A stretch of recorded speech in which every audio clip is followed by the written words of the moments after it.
Harga emas dunia kembali menguat hampir 1% setelah The Fed memutuskan menahan suku bunga acuan. Keputusan tersebut memicu pelemahan dolar Amerika Serikat dan penurunan imbal hasil obligasi pemerintah (AS). Kondisi ini membuat emas semakin menarik sebagai aset lindung nilai di tengah ketidakpastian ekonomi global. Meski demikian, pelaku pasar masih mencermati peluang kenaikan suku bunga pada pertemuan The Fed berikutnya. Fokus investor kini tertuju pada rilis data inflasi Amerika Serikat yang akan menjadi petunjuk arah kebijakan moneter selanjutnya. Terima kasih Anda masih bergabung sama kami. Pemirsa, sebelum saya lanjutkan berbincang bersama Pak Wawan, kita akan simak terlebih dahulu pergerakan IHSG di 1 menit pertama pasca pembukaan perdagangan sesi 1. IHSG sudah ini bergerak menguat 0,47% ataupun berbalik arah di level 6.197,972. Dan 5 top gainers sejauh ini ada TINS, Dewa Energi, kemudian juga ada TPIA dan juga Kota. Top losers ada VKTR, Rans, Baik, kemudian juga ada KOBX dan juga Baja. Pergerakan sektor kesehatan memimpin penguatan dan penguatan 1,78%, disusul oleh sektor basic industries yang menguat 1,06% dan energi yang menguat 0,93%. Dan berikutnya kita akan simak pembukaan dari bursa-bursa utama Asia di pagi hari ini seperti Anda dapat saksikan di layar televisi pemirsa. Untuk bursa-bursa utama Asia dibuka mix dengan Nikkei 225 dibuka melemah 0,33% di level 62.157. SCI Singapura dibuka menguat 0,34% di level 5.635. Kospi Korea menguat 0,27% di level 6.039 dan Hang Seng Hong Kong dibuka menguat 1,27% di level 25.631. Dan berikutnya adalah saham-saham pilihan yang direkomendasikan pagi hari ini oleh Pak Wawan. Di antaranya adalah ada BBCA dengan support di 6.100, resistance di 6.400, Indi dengan support di 2.500, resistance di 3.000, Excel dengan support di 2.310, resistance di 2.650, Shimori dengan support di 4.600 dan resistance di 4.900. Untuk BBCA dan Excel direkomendasikan buy on weakness, sementara untuk Indi dan juga Shimori direkomendasikan buy. Kita ke BBCA terlebih dahulu, Pak Wawan silakan. Ya, untuk BBCA kemarin rilis ya untuk laporan keuangan di bulan Juni dan relatif sangat baik. Dari sisi pencapaian target itu sudah 49% dari full year 2026, artinya sudah 50%. Jadi ya masih inline untuk BBCA. Memang ada tekanan dari sisi NIM yang menurun, tetapi dari sisi pendapatan masih bisa tumbuh dibanding tahun lalu. Jadi karena secara fundamental masih bertumbuh dan sangat baik, ya saya merekomendasikan untuk bisa buy on weakness kepada BBCA.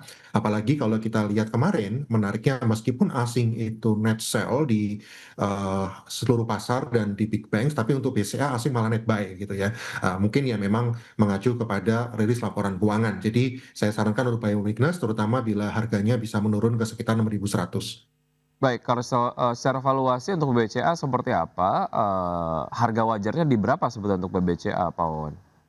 Untuk valuasi dibandingkan dengan saham bank lain ya secara historis memang BCA selalu lebih mahal begitu ya, karena memang ada premium di situ. Tapi kalau dibandingkan dengan historis BBCA sendiri ya sekarang masih very, very cheap gitu untuk BBCA, karena memang tren daripada IHSG secara valuasi cenderung turun. Untuk BBCA sendiri target jangka pendek itu bisa kembali ke 6.500 dan full year itu rata-rata analis menargetkan kembali ke 7.000.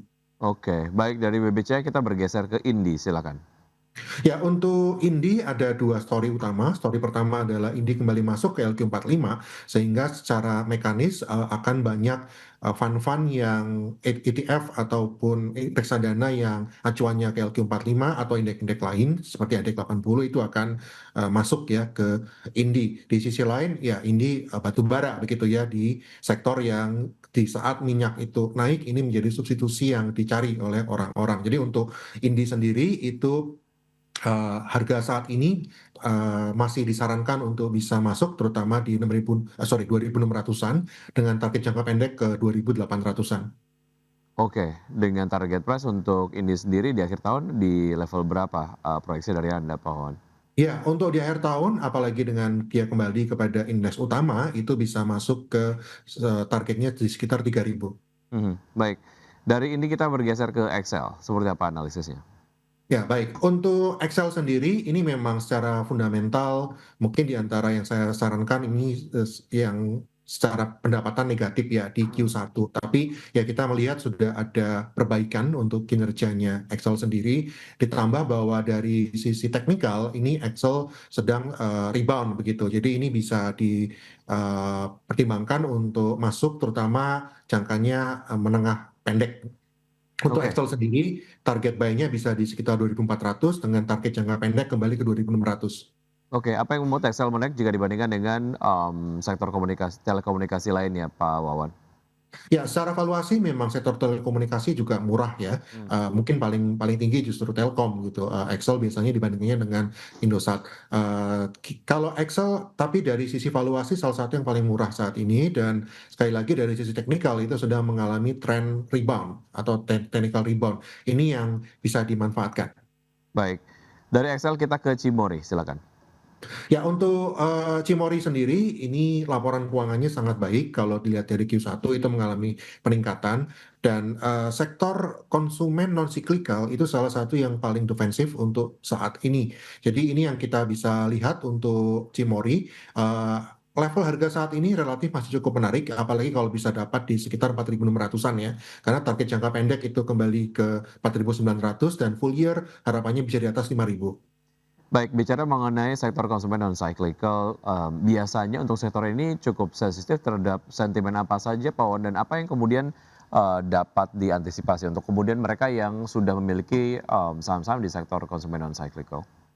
Ya, sektor konsumen non cyclical ini, biasanya cenderung untuk defensif gitu, karena salah satu yang sangat berpengaruh kepada kinerja saham-saham non cyclical adalah bagaimana konsumsi masyarakat Indonesia itu sendiri. Biasanya ini proksinya adalah dilihat dari sisi pertumbuhan ekonomi dan juga, inflasi. Mhm. Namun kalau kita lihat, ya, kan sekarang dari pemerintah itu sudah mulai ada pergeseran ya, kalau kita lihat dari sisi budgeting untuk MBG itu juga sudah, ada koreksi.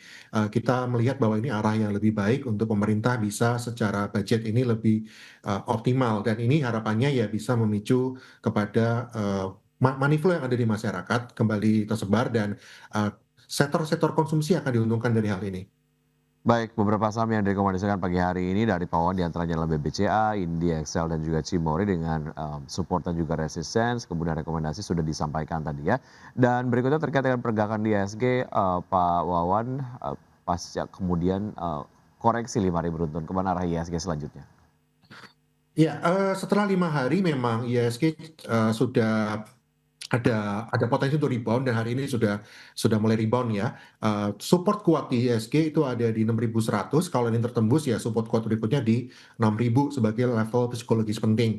Lalu untuk resisten itu memang masih 6.200 untuk jangka pendeknya dan untuk menengah itu, kita melihat di 6.400. Secara momentum, memang koreksi hari ini sudah terjadi tapi relatif masih lemah.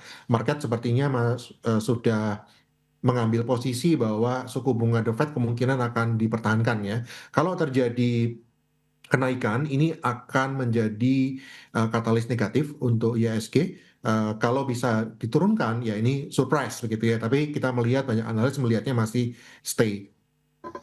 Baik, itu tadi beberapa analisis yang kemudian disampaikan. Semoga dapat menjadi sumber referensi dan informasi untuk pelaku pasar dapat menerapkan strategi investasinya hari ini. Namun keputusan investasi kembali ke tangan investor. Pak Wawan, terima kasih sudah bergabung sama kami di Market Buzz. Sehat selalu, sukses selalu. Terima kasih, sampai jumpa. Sama-sama, selamat pagi, sehat selalu.